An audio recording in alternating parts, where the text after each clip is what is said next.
So let's talk about the leveling process on this character a little bit here. Um, my recommendation is you get your standard melee leveling uniques, red beaks, scream eagles, griffins, all great. Gold rim and string of servitude for capping your resistances. Brambleback to start, and then I swap over to Ambu's charge at level 43. Araku Tiki into Harui Ward for the amulets, double black hearts, and then eventually Mark of Submission, in which I typically will link Warlord's Mark until I get Leech on the tree. Loctonial Caress until you can get better gloves, and then Wanderlust, and you can swap them for something like Wake of Destruction if you want to, or just rare boots when you need resists.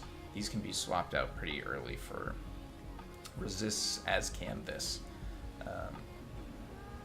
As well, as far as the skill usage goes, Molten Strike is your best choice. You get that right away, and that works with all these weapon types until you switch to Glacial Hammer at level 50 or whatever it is that you can equip your Frost Breath with.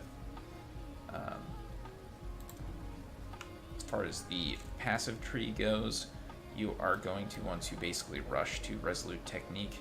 Attacking feels kind of crappy until you get it, though the Karui Ward Amulet does help a bit with the accuracy, and you can even take these accuracy nodes temporarily if you want, and then just unspec them with some of the free respec points that you get.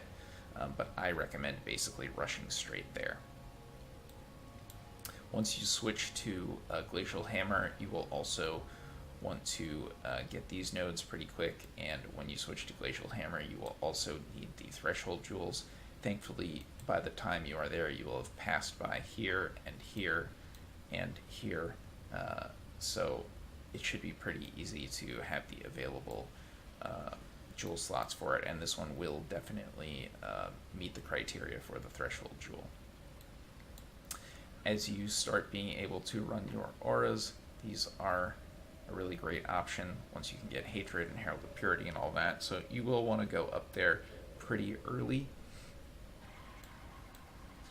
But I do recommend pathing pretty aggressively down this way, in part because you want to get to these leech nodes pretty quick so you can swap out that Mark of Submission ring. Also, these damage nodes are super useful, this weapon range is super useful, and then all the dex you get by pathing down here and the int you get by pathing up here for these nodes is useful to you, since you do have some dex and int requirements on this build.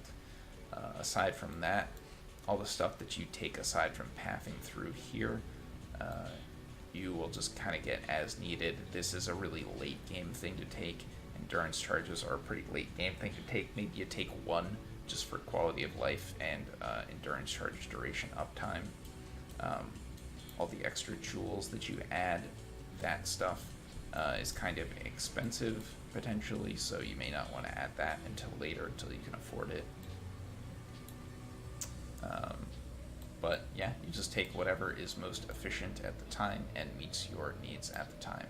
Generally, I will not fill out these little life nodes until the very end. That's about it.